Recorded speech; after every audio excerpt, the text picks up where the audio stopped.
Hello दोस्तों, इस video में हम लोग जो है रीजनिंग का एक नया टॉपिक पढ़ेंगे जिसका नाम है डायरेक्शन एंड डिस्टेंस, जिसको कि हिंदी में कहा जाता है दिशा और दूरी।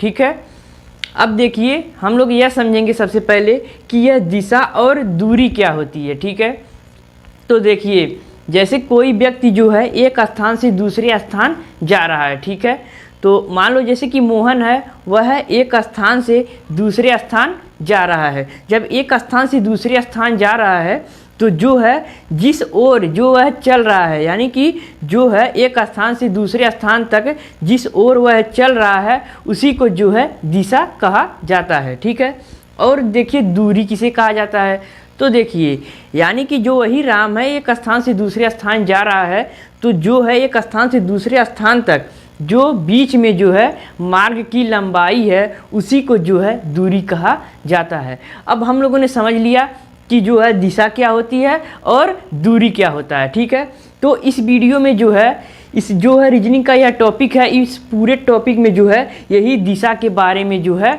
हम लोग समझेंगे। यानी कि जो दिशा होती है वह कितनी होती है, वह दिशाओं के उपदिशा कितनी होती हैं, और जो है इसी दिशाओं में दूरी को भी समझेंगे। यानी कि जो है एक कोई व्यक्ति रहेगा और उसको जो है ऐसे कहा जाएगा, इसमें एक प्रश्न बनता है कि यह एक व्यक्ति है, वह है जो है पहले पूर्व की ओर मुंह करके खड़ा रहता है, बाद में वह पश्चिम जाता है, फिर दाएं मुड़ता है, बाएं मुड़ता है, तो बताइए वह किस दिशा की ओर गया।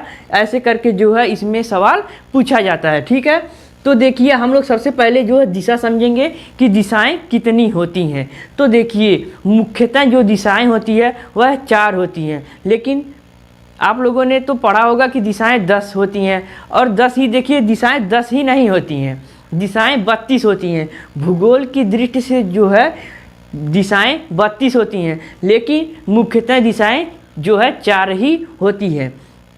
तो जो है यह 4 दिशाएं जो होती हैं उसको हम लोग जो है डायग्राम कैसे बनाएंगे, क्योंकि जो है दिशाएं तो जो है 3D हम लोग बना नहीं सकते, तो जो है हम लोग जो है उसका जो है डायग्राम कैसे बनाएंगे। तो देखिए यहाँ पर जो है बनाया जाता है जो है दिशाओं का डायग्राम, वह कुछ इस प्रकार से जो है बनाया जाता है। ठीक है, और इसी डायग्राम में जो है दर्शाया जाता है कि जो है दिशाएं जो है किधर की ओर रहती हैं। ठीक है, तो देखिए इस डायग्राम में जो है हमेशा जो ऐसा जब डायग्राम बनाया जाता है तो इसमें हमेशा जो है ऊपर की ओर उत्तर को जो है बताया जाता है। जो सबसे ऊपर होता है उसे जो है उत्तर कहा जाता है। फिर इसी के उत्तर के जो है नीचे जो होता है सबसे नीचे, यानी कि उत्तर का जो विपरीत होता है उसी को क्या कहा जाता है, दक्षिण कहा जाता है, जिसको कि इसको देखिए इंग्लिश में कहा जाता है नॉर्थ, इसको इंग्लिश में कहा जाता है नॉर्थ, और दक्षिण को जो है इंग्लिश में कहा जाता है साउथ। ठीक है, अब देखिए अब जब हम लोग ऐसे जो है लिख रहे हैं इधर की श्यामपट्ट की ओर मुंह करके, यानी जब कॉपी में भी लिखेंगे तो जो हम लोगों का दाहिना हाथ रहेगा, यानी कि यह दाहिना हाथ, तो यह दाहिना हाथ जो है दाहिने ओर जो रहेगा वह रहेगा पूर्व। ठीक है, और पूर्व को जो है इंग्लिश में कहते हैं ईस्ट। ठीक है, इसको जो है कहते हैं ईस्ट। फिर उसके बाद देखिए जो है यह हो गया पूर्व। अब जो पूर्व का जो विपरीत होता है, यानी कि पूर्व के पीछे यह होता है पश्चिम। ठीक है, यह जो होता है यह पूर्व का जो है विपरीत होता है वह होता है जो है पश्चिम। ठीक है, यह हो गया पश्चिम। अब इसको जो है इंग्लिश में कहा जाता है वेस्ट। ठीक है, इसको इंग्लिश में कहा जाता है वेस्ट। ठीक है, फिर अब देखिए जो है यानी कि यह दिशाएं जो है 4 हो गई। अब जो दिशाएं यह 4 होती हैं वह अगर आप लोगों ने देखा होगा कि यानी कि जब पूछा जाता है तो जो है पूर्व किधर है, यह अगर आपसे पूछ दिया जाए कि पूर्व किधर है, तो आपको यह नहीं बताना है कि पूर्व इधर है या जो है किधर पूर्व है। जैसे कि पूर्व उधर है, यानी कि सुबह सुबह जब सूर्य उगता है, जब सुबह सुबह सूर्य उगता है तो जिस दिशा की ओर जो है सूर्य उगता है उधर पूर्व रहता है। तो हम लोगों ने सीखा है जो है 5वीं या 6वीं क्लास में या जो है 4थी क्लास में शुरू में ही बताया जाता है कि जो है एक व्यक्ति है वह जो है सूर्य की ओर, यानी कि एक लड़का खड़ा रहता है, वह सूर्य की ओर मुंह मुख करके खड़ा रहता है। और जो है जब सूर्य उगता है तो जो है उसके मुख की ओर क्या रहता है, पूर्व, और उसके पीछे जो रहता है वह पश्चिम, और जो उसका दाहिना हाथ रहता है वह रहता है उत्तर, और जो बायां हाथ रहता है वह रहता नहीं, जो दायां हाथ रहता है वह रहता है दक्षिण, और जो बायां हाथ रहता है वह रहता है उत्तर। तो हम लोगों ने ऐसे सीखा, लेकिन जो डायग्राम जब हम लोग बनाएंगे ऐसे जो है कॉपी पर, तो ऐसे बनाएंगे कि सबसे ऊपर की ओर जो है उत्तर, और उसके नीचे दक्षिण, फिर जो है दाहिने ओर पूर्व और बाएं ओर पश्चिम, यानी कि उत्तर का जो है विपरीत है दक्षिण और पूर्व का विपरीत है पश्चिम। क्योंकि हम लोग जो है असल में 3D जो है 3D यह नहीं बना सकते जो है इसको दिशाओं को, ठीक है। अब हम लोगों ने दिशाएं जो है समझ लिया। तो देखिए जो है इस जो है चैप्टर में हम लोग 4 दिशाओं को नहीं पढ़ेंगे, इसमें हम लोग 8 दिशाओं को पढ़ेंगे। तो देखिए दिशाएं तो 10 होती हैं, 32 होती हैं, लेकिन मुख्यतः दिशाएं 4 होती हैं। लेकिन हम लोग जो है इस जो है टॉपिक में जो है पढ़ेंगे कि दिशाएं कितनी होती हैं, मतलब दिशाओं का इस वीडियो में कितना दिशाओं का प्रयोग होगा, केवल 8 जो है दिशाओं का प्रयोग होगा, ठीक है, केवल 8 दिशा। तो देखिए यह 4 दिशा अब हो गई, या 4 दिशा जो है पहले ही जो है बनाया गया था, अब दिशाएं हो गई 8। तो देखिए यह दिशाओं का तो नामकरण हम लोगों ने जान लिया, लेकिन इस जो है जो यह 4 दिशाएं बनी हैं इसका क्या नाम होगा, तो चलिए इसको हम लोग देखते हैं, ठीक है। तो देखिए जो है यहाँ पर देखिए 2 दिशाएं जो है प्राइमरी है। पहला जो दिशा है वह जो है दक्षिण, ठीक है, यानी या इसको दूसरा मान लो या पहला इसको मान लो, ठीक है। तो देखिए 2 दिशाएं जो है क्या है, प्राइमरी है, एक उत्तर और एक दक्षिण। अब देखिए इसी से ऐसे ही नामकरण किया जाएगा। तो यानी कि जो है यहाँ भी पहले उत्तर लिखा जाएगा, क्योंकि सबसे पहले प्राइमरी को लिखा जाएगा, और यहाँ भी उत्तर को लिखा जाएगा। अब देखिए उत्तर के इसमें अगर देखेंगे तो उत्तर के साथ साथ पूर्व है, तो उत्तर के साथ साथ पूर्व लगा देंगे, ठीक है, और इसको लिख देंगे जो है नॉर्थ ईस्ट। यह जो है एक यह दिशा हो गई नॉर्थ और ईस्ट, यानी कि उत्तर पूर्व। अब देखिए इसको तो फिर क्या कहेंगे, तो देखिए इसके साथ जो है यह है पश्चिम, तो यहाँ पर लिख देंगे हम लोग क्या, पश्चिम। तो जो है इसकी जो है इस दिशा की जो नामकरण हो गया वह हो गया नॉर्थ वेस्ट, ठीक है। अब देखिए यहाँ पर प्राइमरी दक्षिण है, तो यहाँ पर हम लोग क्या लिखेंगे, यहाँ पर दक्षिण लिखेंगे, और देखिए यहाँ भी दक्षिण लिखेंगे। अब देखिए यहाँ भी दक्षिण लिख दिए। अब देखिए इस दक्षिण के साथ यह पूर्व है, इसके देखिए अगर यहाँ इसको देखें तो इसके साथ क्या है, पूर्व है, तो यहाँ पर पूर्व है, तो यहाँ भी ऐसे पूर्व लिख देंगे। तो यह दिशा हो गई जो है साउथ ईस्ट, साउथ ईस्ट हो गई। और यहाँ पर पश्चिम है, तो दक्षिण के साथ लिख देंगे पश्चिम, और इसको हम लोग बोल देंगे जो है साउथ वेस्ट। अब देखिए यह 8 दिशाएं हो गई। जो मुख्यतः जो है दिशाएं होती है वह होती हैं 4, जो है पूरब, पश्चिम, उत्तर, दक्षिण। और जो है यह 4 दिशाएं हैं, यह वाला और यह वाला और यह दिशा और यह दिशा, इसको जो है कहा जाता है उप दिशा। 4 हो गई दिशा, यह हो गई 4 के 4 दिशा, ठीक है, यह हो गई 4 दिशा, और यह 4 जो हो गए वह हो गए उप दिशा, ठीक है। अब देखिए जो है अगर 4 दिशाओं का हम लोग कोड निकालेंगे, केवल 4 दिशा का, यानी कि उत्तर, दक्षिण, पूर्व, पश्चिम, तो पूरा अगर सर्कल हम बता दें कि जो है यहाँ पर जो है एक सर्कल होता है जो पूरा, यानी कि जो घड़ी का जो सर्कल या जो है वृत्त का सर्कल वह पूरा होता है कितने अंश का, वह पूरा होता है 360 अंश का पूरा जो है यह सर्कल होता है, ठीक है।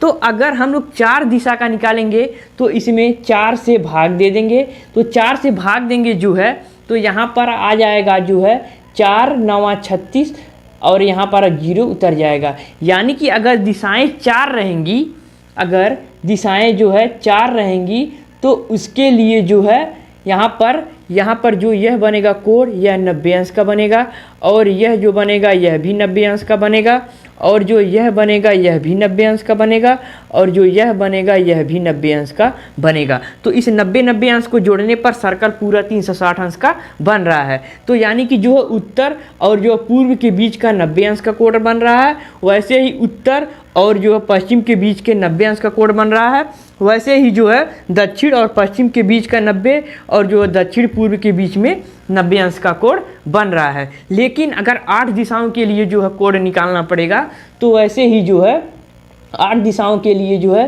360 में 8 से भाग दे देंगे। जब 8 से भाग देंगे तो भाग जाएगी जो है यहाँ पर 4 बार, तो हो जाएगा 4 जो है 8 चौका 32, यहाँ पर बचा है 4 और भाग जाएगी फिर 5 बार, जो है 5 जो है 8 पंजे 40, यहाँ हो गया जो है 45 अंश। ठीक है, यानी कि 45 अंश जो है यहाँ पर देखिए 5, यहाँ पर 5 है। ठीक है, यहाँ पर जो है 45 अंश, यहाँ पर जो है 45 अंश बन गया। यानी कि जो है यहाँ पर जो यह कोण है, ठीक है, यहाँ पर जो है यह कोण है जो उपदिशा और दिशा के बीच का कोण है। उपदिशा और दिशा के बीच का जो कोण है वह सब का सब जो क्या हो गया 45 अंश हो गया। यह 45 अंश, यह 45 अंश, यह भी 45 अंश, यह भी 45 अंश, यह भी 45 अंश, और यह भी, और यह भी, और यह भी।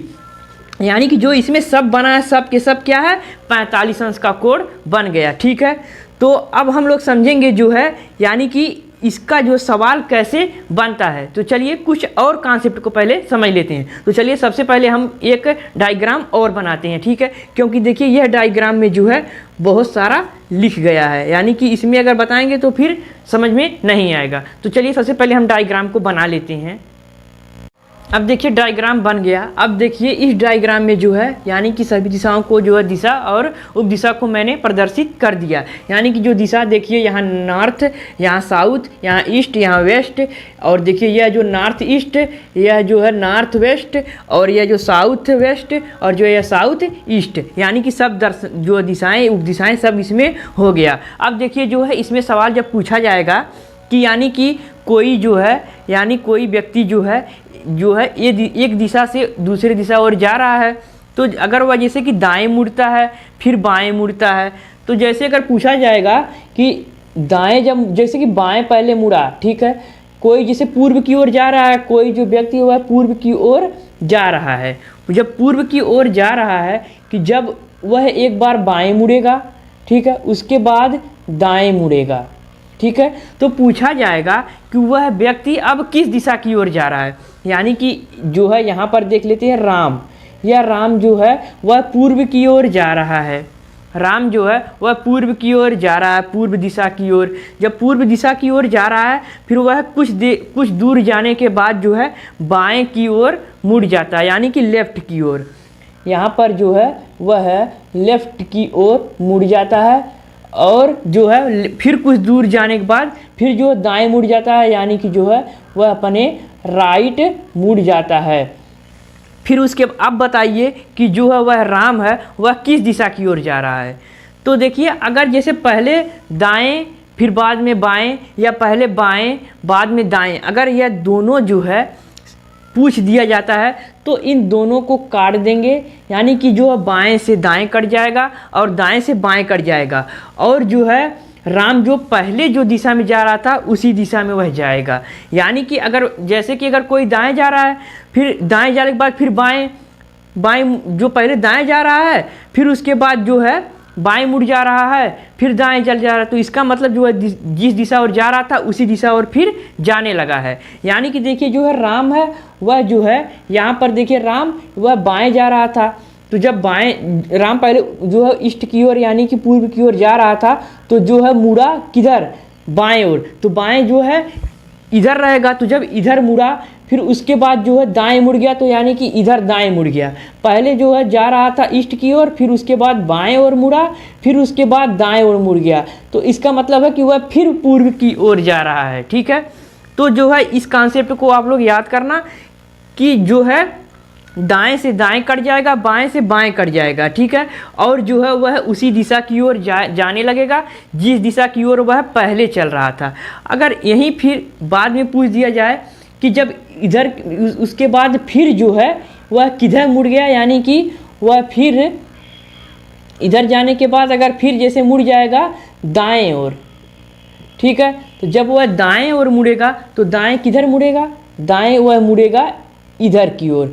तो फिर पूछा जाएगा कि वह किस दिशा की ओर जो है मुड़ा, तो दाएं नीचे क्या है, यहाँ पर देखिए नीचे यह है साउथ, तो यानी कि वह दक्षिण की ओर अब जा रहा है, ठीक है। तो वैसे ही जो है इसमें जो है ऐसे ही सवाल जो है पूछे जाएंगे, ठीक है। तो और एक कॉन्सेप्ट और बच रहा है, उस कॉन्सेप्ट को भी हम लोग समझ लेते हैं, फिर उसके बाद जो है हम लोग समझेंगे कि इसमें सवाल कैसे जो है एग्जाम में पूछा जाता है, ठीक है। तो चलिए उस कॉन्सेप्ट को भी थोड़ा देख लेते हैं, ठीक है। तो चलिए उसको हम डायग्राम पहले बना लेते हैं। अब जो है नेक्स्ट जो कॉन्सेप्ट है वह कॉन्सेप्ट यह है कि जो है पाइथागोरस प्रमेय। पाइथागोरस प्रमेय अगर आप लोगों ने पढ़ा है तो आप लोगों ने जानना होगा कि पाइथागोरस प्रमेय का सूत्र होता है जो है कर्ण का वर्ग बराबर जो है लंब का वर्ग प्लस आधार का वर्ग। तो इसमें अगर आप लोगों को नहीं पता है कि क्या कर्ण है, क्या आधार है, क्या जो है लंब है, तो कोई बात नहीं है, हम जो है बताएंगे, ठीक है। तो यहाँ देखिए जो है यहाँ पर जो 90 अंश का कोण है यहाँ से हम लोग देखेंगे, ठीक है। तो देखिए जो है जो सबसे बड़ी भुजा होती है, यानी कि सबसे बड़ी भुजा यह है, इसको क्या बोला जाता है, कर्ण। सबसे बड़ी भुजा को जो है त्रिभुज में समकोण में जो है सबसे बड़ी भुजा उसको कर्ण बोला जाता है। और जो है ठीक है, और जो है इसको जो लंब जो ऊपर की ओर है इसको बोला जाता है लंब, और इसको बोला जाता है जो है आधार, ठीक है, इसको बोला जाता है आधार। तो जो पाइथागोरस प्रमेय होता है उसका मतलब यह होता है कि जो है कर्ण का वर्ग बराबर जो है लंब का वर्ग प्लस आधार का वर्ग, ठीक है। यानी कि जो है इसका जो वर्ग होता है, यानी जो कर्ण का वर्ग होता है वह जो है अकेले ही इन दोनों के वर्ग के जोड़ के बराबर होता है। इसका मतलब यह है कि जैसे यहाँ पर देखिए अगर हम लोग इसको समझें कोण से, तो AC का वर्ग बराबर AB का वर्ग प्लस जो है BC का वर्ग, यानी कि जो AC का वर्ग है वह इन दोनों यानी कि आधार और कर्ण के आधार और लंब के दोनों के वर्ग के जोड़ के बराबर होता है। तो यह भी हम लोगों को जो है इस सवाल में ऐसे भी क्वेश्चन देखने को मिलेंगे। तो यह भी हम लोगों को आना चाहिए पाइथागोरस प्रमेय का, यानी कि जो है कर्ण का वर्ग बराबर लंब का वर्ग और प्लस आधार का वर्ग। अगर इसी में जो है कर्ण का वर्ग जैसे नहीं देता है तो लंब के आधार के हिसाब से भी हम लोग, या लंब से या आधार के हिसाब से भी हम लोग सवाल को लगाएंगे। तो देखिए कैसे लगाएंगे, अगर जैसे कर्ण नहीं रहेगा तो अगर लंब का वर्ग बराबर पूछा जाए तो वही बड़ी भुजा में जो है यानी कर्ण में जो है यहाँ आधार घटा देंगे। तो जैसे अगर पूछ दिया जाए यहाँ पर कि लंब का वर्ग बराबर क्या होगा, तो वही कर्ण का जो है वर्ग में घटा देंगे जो है आधार का वर्ग, ठीक है। जो है आधार का वर्ग घटा देंगे तो जो है हम लोगों को क्या निकल जाएगा, लंब का वर्ग। वैसे ही अगर आधार के बारे में पूछा जाएगा तो वैसे ही आधार का जो है वर्ग बराबर यही कर्ण का वर्ग माइनस जो है लंब का वर्ग, ठीक है। तो इतना कॉन्सेप्ट जो है काफ़ी है। तो जो है आज के लिए यह वीडियो इतना ही, ठीक है। और अगले जो वीडियो में हम लोग जो है इसमें जो दिशा और जो दूरी का जितना भी जो सवाल होगा वह हम लोग जो है बारीकी से जो है समझेंगे कि जो है किस सवाल में कैसा कॉन्सेप्ट का प्रयोग हो रहा है, और जो है उस कॉन्सेप्ट को जो है बारीकी से समझेंगे, ठीक है। तो यह वीडियो आज के लिए इतना ही, मिलेंगे नेक्स्ट वीडियो में, तब तक के लिए बाय बाय।